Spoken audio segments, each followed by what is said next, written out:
सबसे पहले तो मैं संकल्प फाउंडेशन का आभार प्रकट करना चाहूँगा कि आज उन्होंने मुझे ये अवसर दिया कि जो लोग यूपीएससी एग्ज़ाम को जिन्होंने अभी पास किया है, अपने जीवन के एक नए चरण का प्रारंभ जिनका हो रहा है,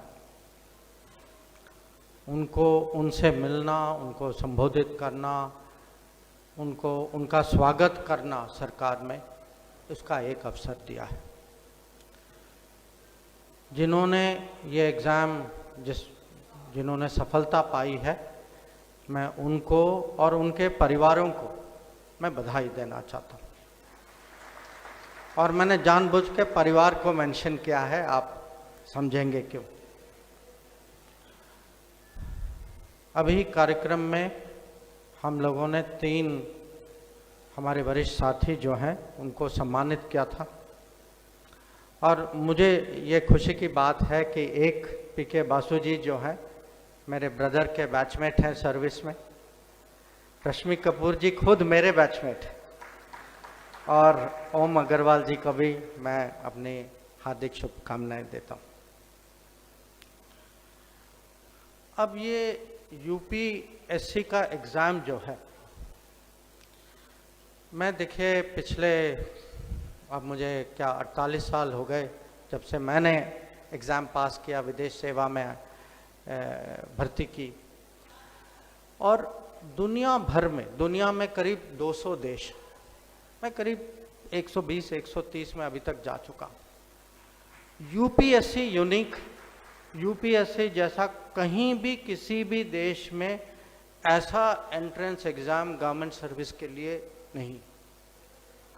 और मैं इस बात पे इसीलिए बल दे रहा हूँ कि जिन्होंने आज सफलता पाई है, हो सकता है कि उनके मन में हो कि भाई चलिए एग्ज़ाम पास कर दिया, आपने एक बहुत बड़ी जो सफलता जो आपको मिली है, और जो जिम्मेदारी इस सफलता के साथ आती है, ये भी एक मैं कहूँगा बहुत यूनिक रिस्पॉन्सिबिलिटी है, और आपको इस समय करियर के शुरुआत में ये समझना चाहिए। अब यूपीएससी एक किस्म से एक अग्नि परीक्षा है कि जितनी मेहनत होती है, आप देखिए आपने कम से कम साल तो गुजारा होगा। जिनका पहला प्रयास नहीं था उन्होंने साल से ज़्यादा भी किया होगा, और इसकी जो प्रिपरेशन जो है, जितना टाइम लगता है, जो स्केल जो है, कितने लोग जो हैं इस एग्ज़ाम के लिए अपियर होते हैं, और जो आपकी ओर से जो एफर्ट जो है, और उसके साथ जो टेंशन जो होता है, ये मैं सचमुच आपको कह सकता हूँ कि दुनिया में ये एक बहुत अनोखा, बहुत ही स्पेशल एक्सपीरियंस। अब ऐसे एक्सपीरियंस के लिए हमें क्या चाहिए? एक तो वो सपोर्ट चाहिए। इसीलिए मैंने कहा कि आज जो बधाई मैं देता हूँ, मैं फैमिली को भी देता हूँ, क्योंकि जो आप लोग बैठे हैं, आपकी सफलता जो है इसके हकदार आपकी फैमिली भी है, ये कभी नहीं भूलिएगा। इसके लिए आत्मविश्वास भी चाहिए, क्योंकि अगर आप सोचेंगे कभी ना कभी कोई ये समय जरूर हुआ होगा आपके पिछले साल में, 2 साल में, कहीं कुछ शंकाएं, कुछ दुविधाएं, कुछ डाउट कि भाई हो सकता नहीं हो सकता, पेपर कठिन है नहीं है, कहीं ना कहीं तो आपके मन में ऐसी डाउट्स तो होती होंगी। और नॉर्मली क्या करते हैं लोग, वो अपने सर्कल में इसकी बात चर्चा करते हैं, अपने दोस्तों के पास जाते हैं, अपने टीचर्स के पास जाते हैं। पर ये क्योंकि चुनौती जो है इतनी बड़ी है, और आपके यहाँ से अपने एक किस्म से पूरा इतना प्रयास, आपके जीवन का 1 या 2 या 3 साल आपने इसको डेडिकेट किया, आपको इसके अलावा जो है, अपने फैमिली के अलावा, अपने फ्रेंड्स के अलावा, आपको एक सपोर्ट सिस्टम चाहिए, आपको गाइडेंस चाहिए, और ये गाइडेंस और ये सपोर्ट सिस्टम आपको संकल्प फाउंडेशन देती। तो इसीलिए आज जब मैं बैठ के मैं देख रहा था कि ऑल इंडिया रैंकिंग लिस्ट में कितने लोग जो हैं संकल्प के सपोर्ट से, संकल्प के माध्यम से सफल रहे हैं, मैं आज संकल्प फाउंडेशन को भी मैं बधाई देना चाहता हूँ कि ये आपका योगदान है क्योंकि गुड गवर्नेंस की हम बात करते हैं।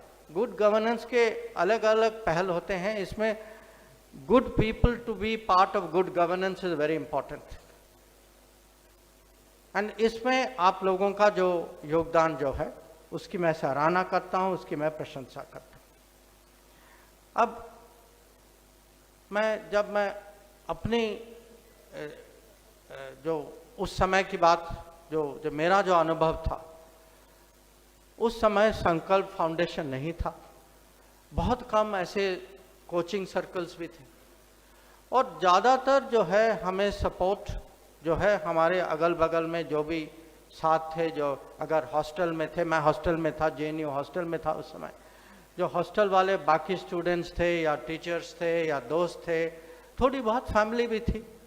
अब मेरा सौभाग्य था कि 1 साल पहले मेरे बड़े भाई जो हैं PK बसु के दोस्त हैं, उन्होंने परीक्षा वो सफल हुए, वो IAS में उनकी रैंकिंग जो थी कि वो IAS में आए।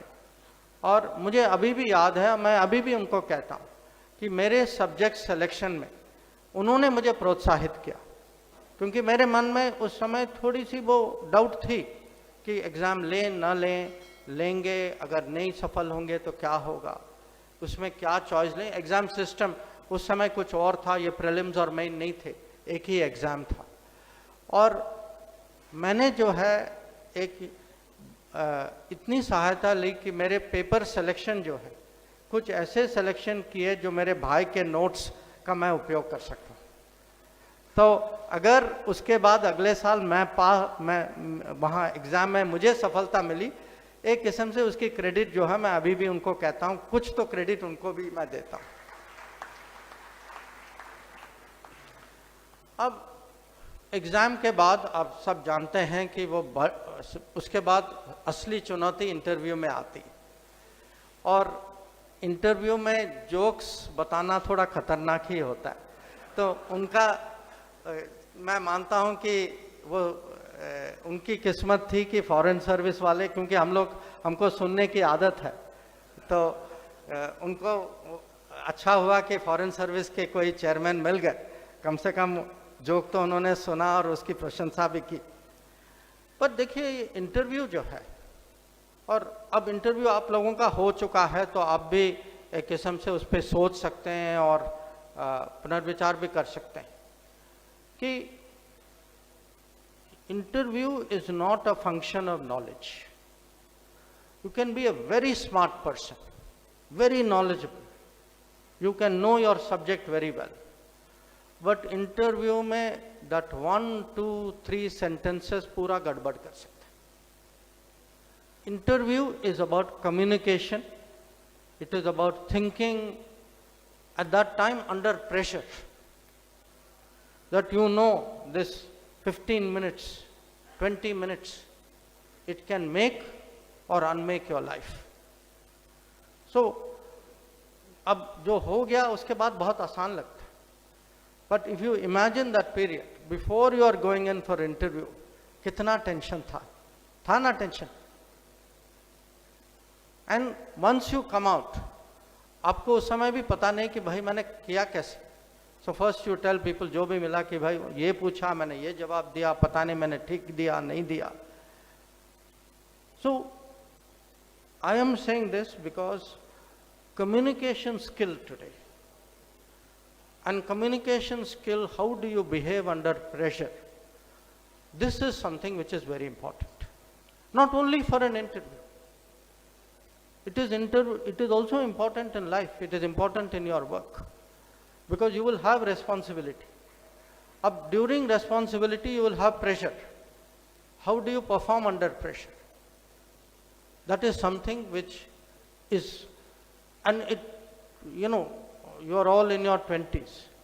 अब आपका experience भी limited है, so with the passage of time, with experience we handle it better. But how you have handled it, how you have done the interview, I think that is something which is really something you should value, something you should reflect on, something you should build upon. अब मैं अपने बारे में थोड़ा सा अनुभव share करता हूँ। मेरा इंटरव्यू जो था वो 21 मार्च 1977 को था। कृष्ण गोपाल जी इस पे जानते होंगे, 21 मार्च 1977, that was the day emergency was revoked. So I go in for interview, Shahjahan Road, first person that morning, and that morning from previous day the election result is coming. We were up all night watching the election result, soye nahi the, it was showing on our face, and imagine I'm the first person, as the defeat of the emergency rule is coming into the understanding of people, you walk into your interview. In a way, that is what got me through the interview. I was a political science student. So my interview, the first question they asked me, अच्छा आप political science पढ़ते हैं, so please explain to us, ये election में हुआ क्या? Now, I had two takeaways from that experience. One, very senior people, many of them former government servants, senior government servants, कुछ लोग जो हैं secretary रह चुके हैं, important people of political standing, people from different services, intellectuals. They are asking a 22-year-old student, कि भाई समझाओ हमें कि हुआ क्या इस election. Now, that is where I was lucky. It was a subject, because every Indian is interested in politics. If you are in JNU, you are super interested in politics. On top of it, I was a political science student, and we had all taken part in the 77 election campaign. We had all actually gone there and worked for the defeat of emergency in 77. So I forgot I was in the interview. I started giving them gyan, though I was 22. Okay. But my two takeaways. One, at that moment my communication skill somehow came together. I was able, because these were all people in a way who were connected, who were quite sympathetic to the government of the day at that time. To explain to the people who are sympathetic to the government of the day, bhai aap logon ko hua kya, without offending them, was actually quite a challenge. And the second thing which I learned that day, that ye Lutyens bubble jo hai na, these people were really shocked. They could not believe that this election result had happened, whereas for us as ordinary students, we could see that there was a wave against emergency. So from that day, I had to carry away from my interview how to communicate under pressure and do it without offending people. How do you persuade? How do you explain? This was one carry away, and the second, which was for me a political carry away, that important people may be living in a bubble and not realizing actually what is happening in the country. And people on the field, because we thought of ourselves, we were students who had done campaigns. We had gone, I remember at that time going with my friends, we went to Bhiwani, we went to Muzaffarnagar, how we had picked up the sense on the ground. But people who are sitting in Delhi with all the information from all the systems, somehow they missed it. So with that memory, let me come back to all of you. You are today roughly, I would say about 25, 26 in age. When independent India turns 100, you will be 47, 48. So this era, this 20 years, जो हम कहते हैं अमृत काल है, विकसित भारत की तरफ हमें जाना है. This is your era. It is your era because you will have to work, you will have to deliver, and you will be the beneficiaries of this era. You will be the leaders of this era. We say today that, India will become by 2047. Definitely we know for sure by 2030 we will be the third largest economy. By 2047 we will be closing the gap between 3 and 2. So I want you to think not just a sense कि भाई exam पास कर लिया, service में आ गए, feeling very happy, which you should, but I want you to think 20 years ahead. I want you to think that अगले 20 साल में जब हम विकसित भारत की दिशा में जाएंगे, आपका इसमें क्या योगदान होगा, और what is also the mindset you have to bring for Viksit Bharat to be successful.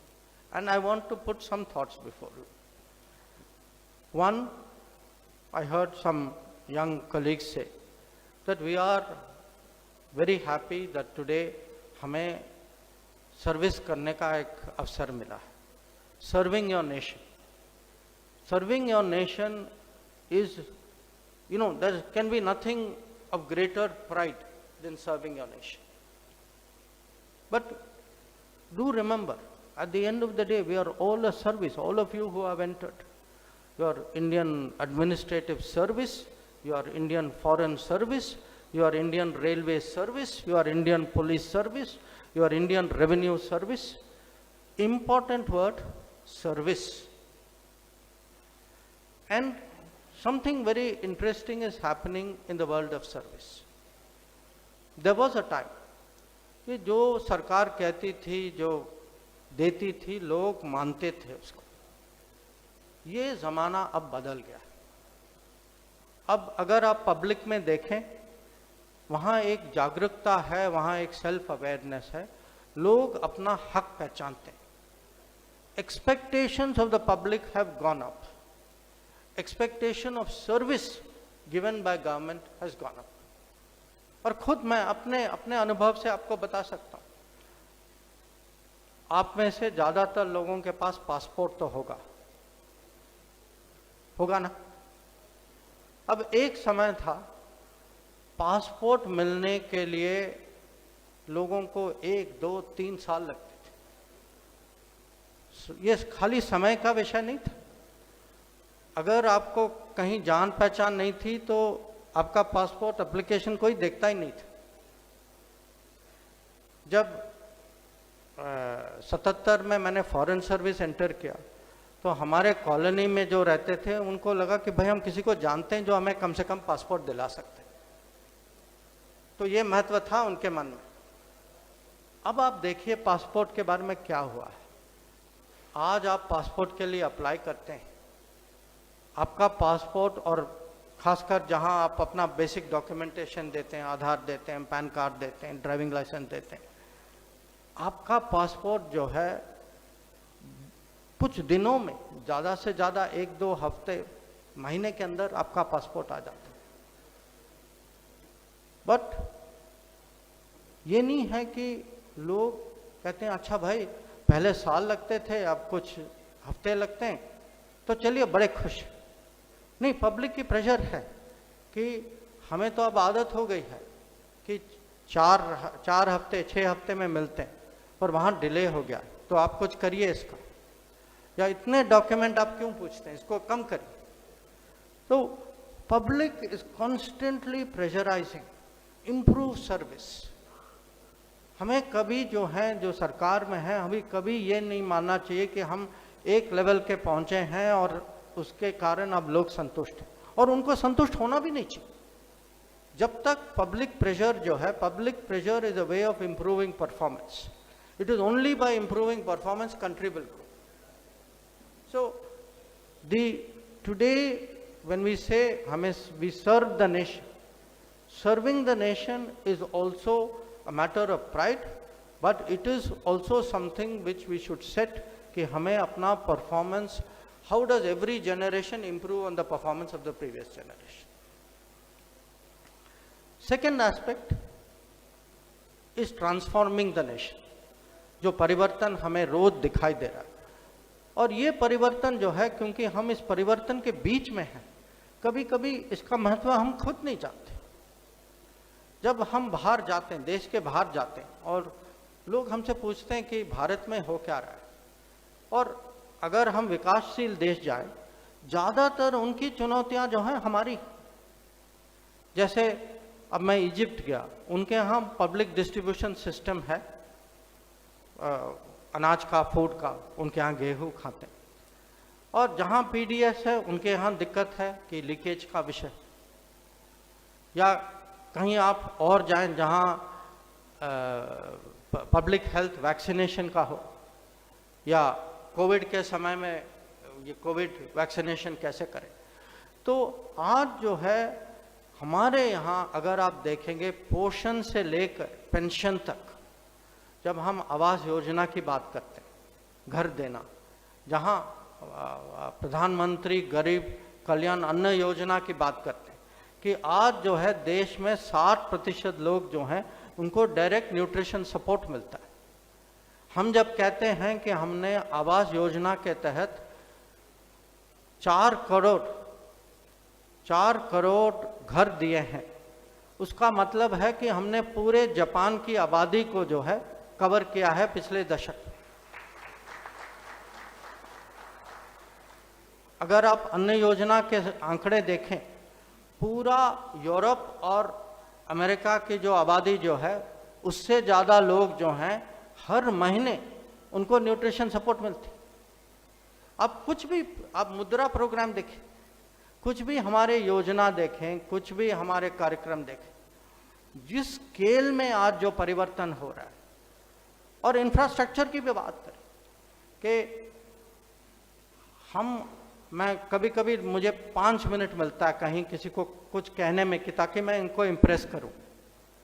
मुझे एक बार जर्मनी जाना पड़ा, उन्होंने कहा कि समय की सीमा है, आपका पूरा स्पीच जो है 5 मिनट के अंदर दीजिए।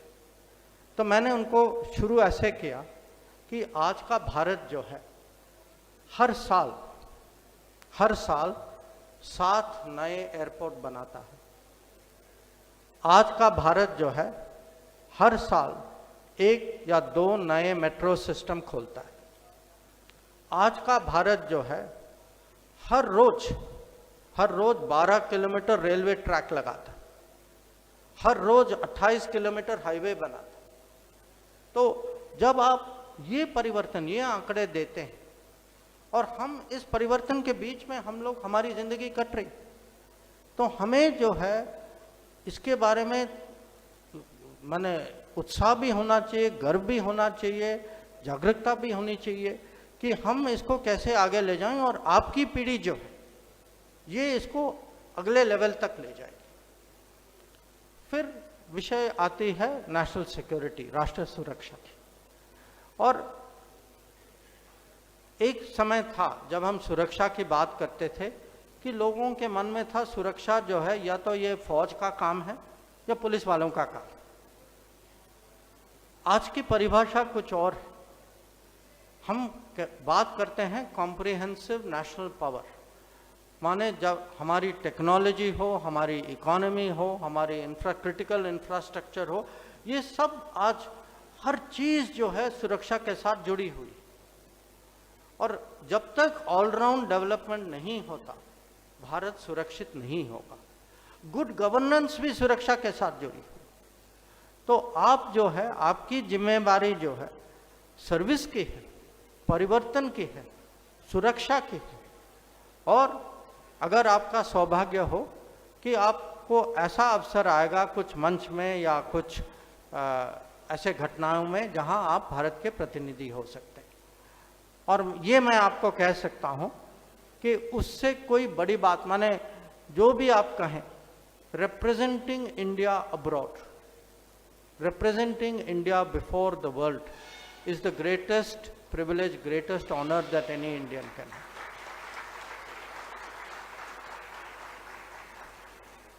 So let me put 2 other points before you. I have said अच्छा अगले 20 साल में ये होगा, इसके लिए आप तैयारी करिए, आपकी ये मानसिकता होनी चाहिए, आपका ये संकल्प होना चाहिए। अब ये 20 साल में होगा क्या? जैसे मैंने कहा कि 2030 तक मुझे इसमें कोई शक नहीं है कि हम दुनिया के तीसरे नंबर में पहुंच जाएंगे इकोनॉमिकली, पर ये move from 5 to 3 to 2 and eventually higher, that is a very big deal. It is very difficult, it is very tough, it will require very big effort, national effort from us. But it will also be other things which will be happening. ये जो समय जो आने वाला है, ये AI का होगा, ये EV का होगा, ये स्पेस का होगा, ये ड्रोन्स का होगा, ये ग्रीन हाइड्रोजन का होगा, ये लाइफस्टाइल का होगा। और इसके लिए हमें इसकी तैयारी करनी चाहिए, और हमें ये भी तैयारी करनी चाहिए कि दुनिया की भारत के पर अपेक्षा क्या होगी। कि आज वो ज़माना गया कि कुछ होता है यहाँ और लोग अमेरिका की तरफ देखते हैं। हमें जो है कम से कम हिंद महासागर में, और मैं कहूँगा हिंद प्रशांत, इंडो पैसिफिक में, उतनी तो हमारी क्षमता होनी चाहिए कि वहाँ कुछ भी चुनौती आए, भारत जो है आगे बढ़ के जिम्मेदारी लेने के लिए तैयार है। इसको हम फर्स्ट रेस्पॉन्डर कहते हैं। How do you prepare India to be first responder? And first responder ये नहीं सोचिए कि किसी मंत्रालय या सेवा का विषय। हाँ, विदेश मंत्रालय जो है कोऑर्डिनेट करती होगी, पर आप देखते होंगे कोई भी ऑपरेशन हो, अभी जो है हाल ही में ऑपरेशन सिंधु हुआ, जहां हम लोग जो हैं, हमारे नागरिक जो इजराइल और ईरान में फंसे थे, उनको घर भारत वापस ले आए। पर इसके लिए आपको जानकारी होनी चाहिए कि इसमें एयरफोर्स का योगदान भी है, इंटेलिजेंस का भी है, कहीं जहां होम मिनिस्ट्री का होगा तो NDRF का, नेशनल डिजास्टर रिस्पांस का हो सकता है। तो इंटीग्रेटेड गवर्नमेंट एक साथ जो है, हम दुनिया के साथ कैसे हम अपने रिश्ते भी बढ़ाएं और ज़्यादा जिम्मेदारी भी लें। तो मैं आपको ये कहूँगा कि ये अगले 20 साल जो आपकी सर्विस की 20 साल जो होगी, आपको ये मानना चाहिए कि ये आज की स्थिति पर नहीं चले, बहुत बड़े माने चेंजेस आने वाले, और इस चेंजेस को आप ही लोगों को तैयार करना होगा। और आखिर में मैं एक चीज़ कहता हूँ, क्योंकि ये संकल्प फाउंडेशन का विषय भी है। हम लोग जो हैं डेमोक्रेसी की बात करते हैं। अब डेमोक्रेसी पे सबका गर्व तो होता है, बट डेमोक्रेसी के बारे में आप ये भी सोचिए, what is actually the success of democracy? आप इसको कैसे मेजर करेंगे? आप कैसे कहेंगे कि this democracy works and better than that democracy? It is not by voting record, it is not by voting percentage. To me successful democracy is when opportunity is given to entire society. That is when democracy is working. They have the right to express themselves, but it is not few people on behalf of whole society which is expressing themselves. तो आज मैं मानता हूं, जब हम विकसित भारत की बात करते हैं, विकसित भारत जो है समावेशी भारत भी होना चाहिए, समावेशी भारत ही होना चाहिए। तो और ये हमने देखा है, ये हमने पॉलिटिक्स में देखा है।